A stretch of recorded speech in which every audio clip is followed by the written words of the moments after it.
یہ مہینہ اللہ کی رحمتوں کا موسم بہار ہے، چھم چھم رحمتیں برستی ہیں، انوار اترتے ہیں، گناہگاروں کو آتش دوزخ سے نجات بخش دی جاتی ہے۔ تو اس کا استقبال کرنا، اس کے لیے انتظار کرنا، گن گن کے دن گزارنا، لمحے اور ساعتیں بسر کرتے ہوئے بار بار ماہ سیام کا ذکر کرنا، اس مہینے کے ساتھ محبت کی دلیل ہے، اور اس مہینے کے ساتھ محبت اللہ سے محبت کی دلیل ہے۔ اس لیے اس مہینے کا استقبال کرنا، اس کے لیے تیاری کرنا، اپنے گھر کو صاف کرنا، اس کے لیے اپنی اولاد کے دل میں شوق پیدا کرنا اور ماحول پہلے پیدا کرنے کی کوشش کرنا، تاکہ جو ہی یہ ماہ جلوہ گر ہو تو روزہ رکھنے کا مزاج پیدا ہو چکا ہو، تلاوت کلام مجید کا مزاج پیدا ہو چکا ہو، دیگر نوافل اور اچھے اعمال بجا لانے کی عادت پڑ چکی ہے۔ تو شعبان میں ہی اس کی تیاری ہوتی ہے، تاکہ رمضان المبارک آتے ہی ہم پوری طرح سے مستعد اور فعال ہو کر کے اس مہینے کی برکتوں کو سمیٹ لیں۔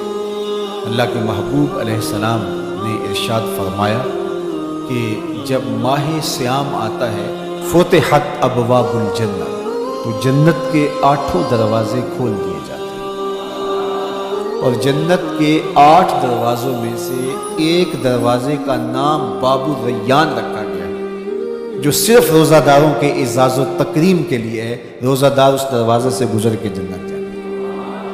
حضرت سیدنا سلمان فارسی رضی اللہ تعالی عنہ فرماتے ہیں کہ رمضان المبارک سے قبل حضور نے یہ خطبہ ارشاد کیا، یا ایھا الناس، اے لوگو، قد اظلکم شہر عظیم، اللہ نے تمہارے اوپر ایک بہت پاکیزہ پر نور عالی مرتبت مہینہ سایہ فگن کر دیا ہے۔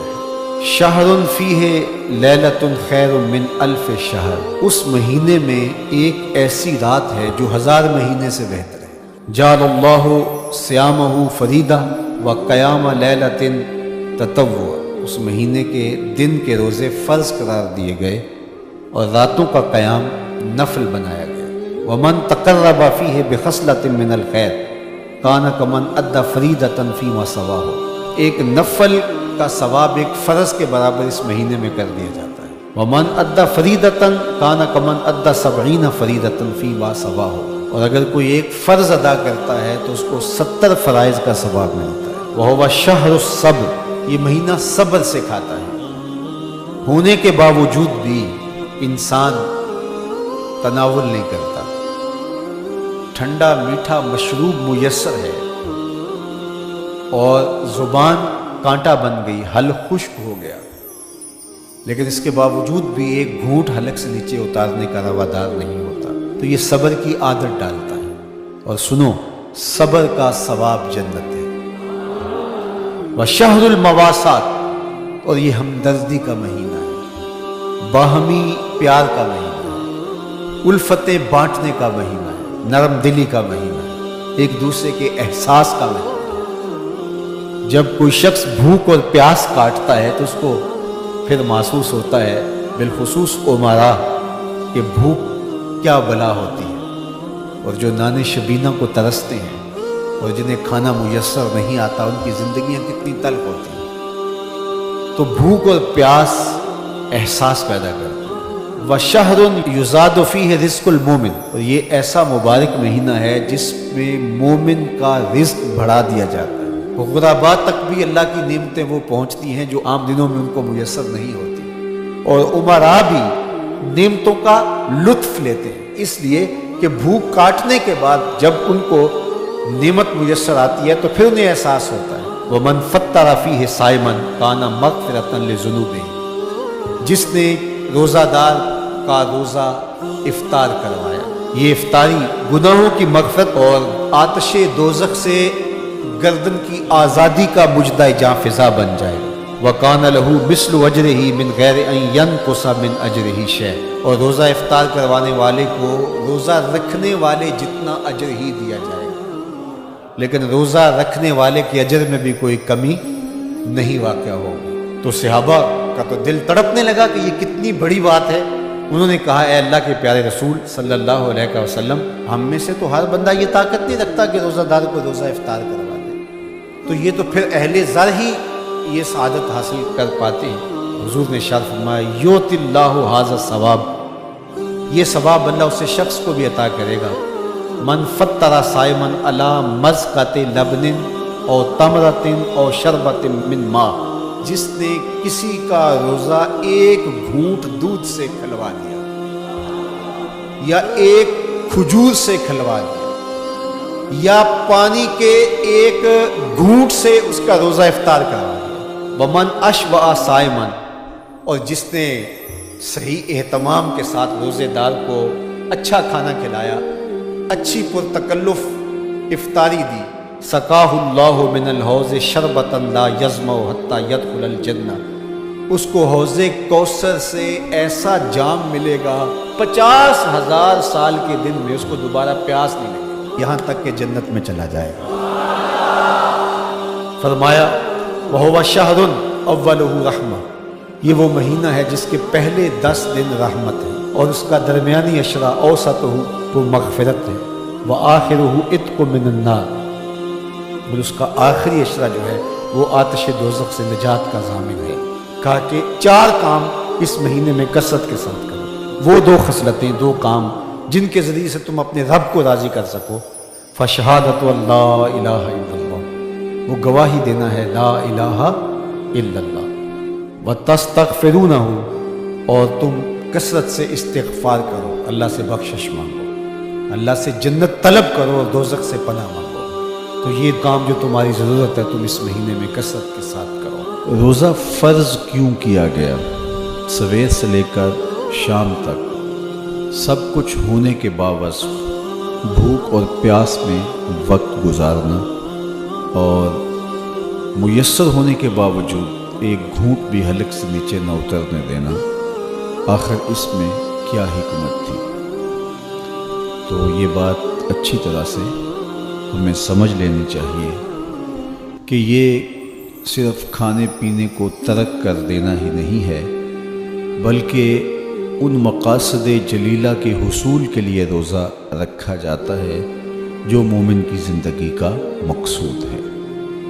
اور اگر کوئی شخص کھانا پینا تو ترک کر دیتا ہے لیکن ان امور سے نہیں رکتا جن امور سے روکنا ان روزوں کا مقصود تھا، تو اس کا روزہ نہیں کہلاتا۔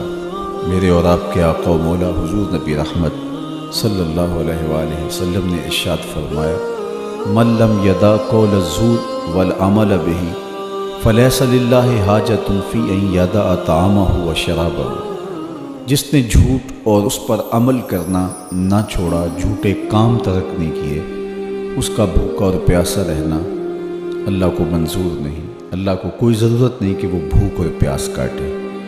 روزے میں تو ان امور سے بھی روک دیا گیا جو امور عام زندگی میں جائز تھے، جو مشروع تھے، مباح تھے، لیکن روزے میں ان جائز مباح امور سے بھی منع کر دیا گیا۔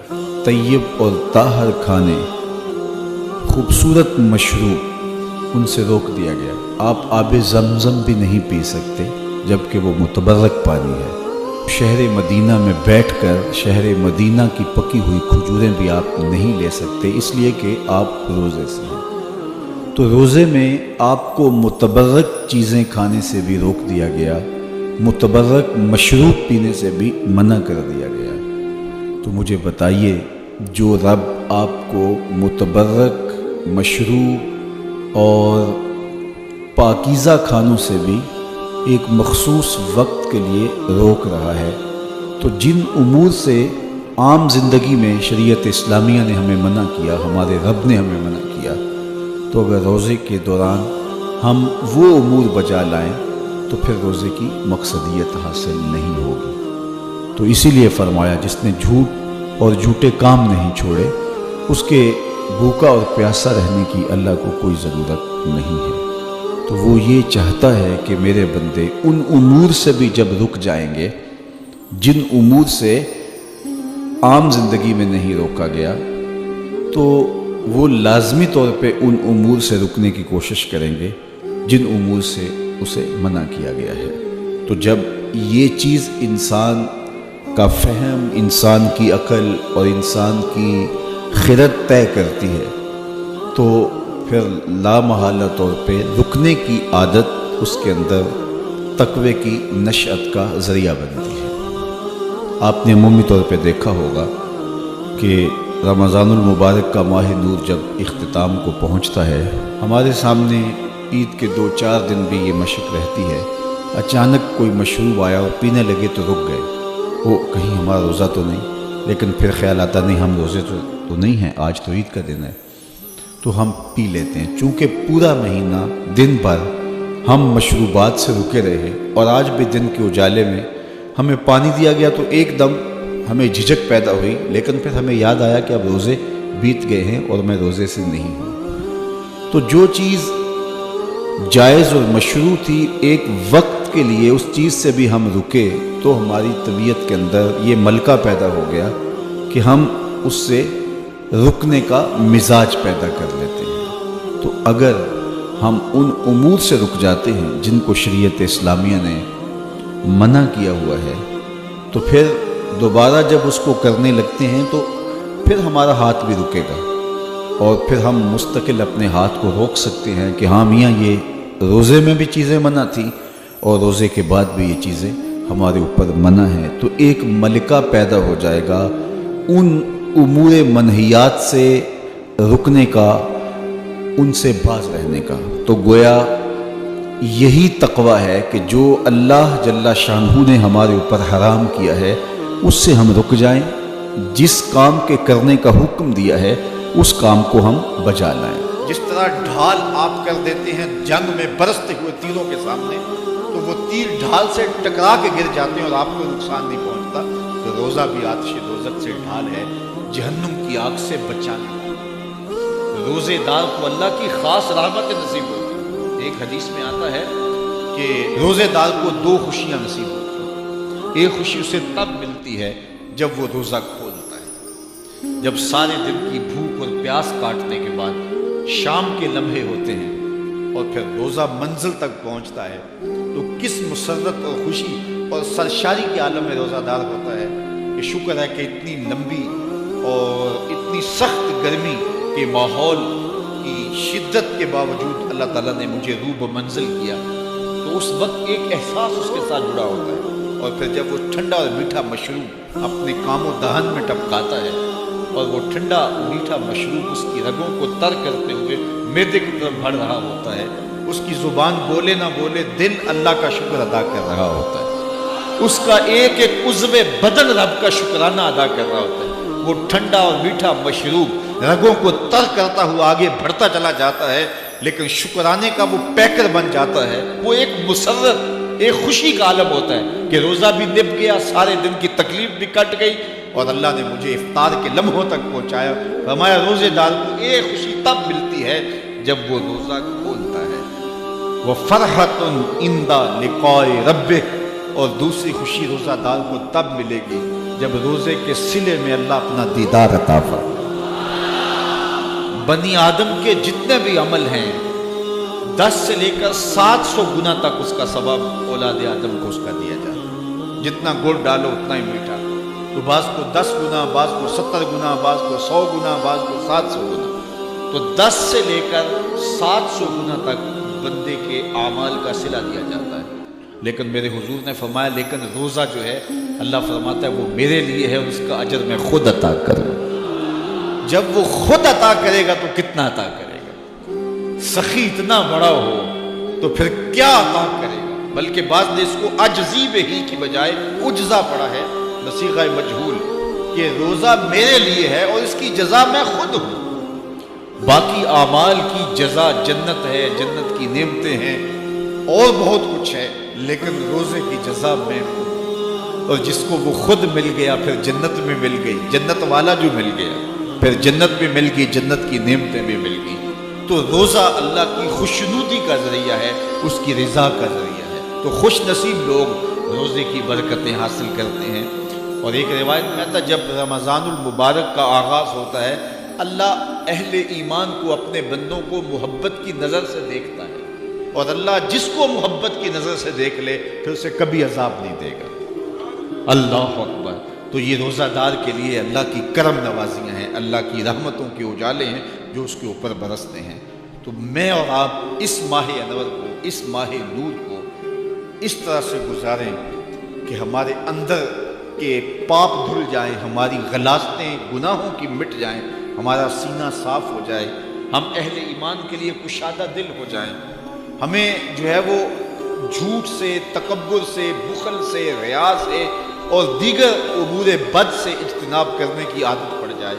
روزہ جو سکھانا چاہتا ہے ہم وہ اس سے سیکھ لیں، اور روزے کی برکات ضبط نفس کی صورت میں ہمیں نصیب ہو جائیں، تو ہم روزے کے بعد بھی، ماہ صیام کے گزرنے کے بعد بھی ایک نئی زندگی لے کر، ایک تازگی لے کر، ایک نور و روشنی لے کر کے جو ہے وہ معاشرے کے، اسلامی معاشرت کے ایک اہم فرد کی صورت کے اندر جو ہے وہ سامنے آئیں۔ تو اللہ اس ماہ صیام کی برکتیں ہمیں نصیب فرمائے۔ ہر سال مہینہ آتا ہے، گزر جاتا ہے، ہم پورا مہینہ بھوک کاٹتے ہیں اور پھر وہاں کے وہاں ہی کھڑے رہتے ہیں، تو پھر ہمیں سوچنا چاہیے، لیکن اگر تبدیلی آتی ہے تو پھر شکریہ ادا کرنا چاہیے۔ آج کی اس تاریخ میں ہم عزم کر کے اٹھیں کہ ہمارا یہ ماہ صیام ہماری زندگی میں ایک سنگ میل ثابت ہوگا، اور ہم ایک نئے باغپن کے ساتھ، نئے عزم کے ساتھ یہ مہینہ گزاریں گے اور ضبط نفس سیکھیں گے اس مہینے سے۔ تو ویڈیو کو دوسروں تک شیئر ضرور کریں۔ جزاک اللہ۔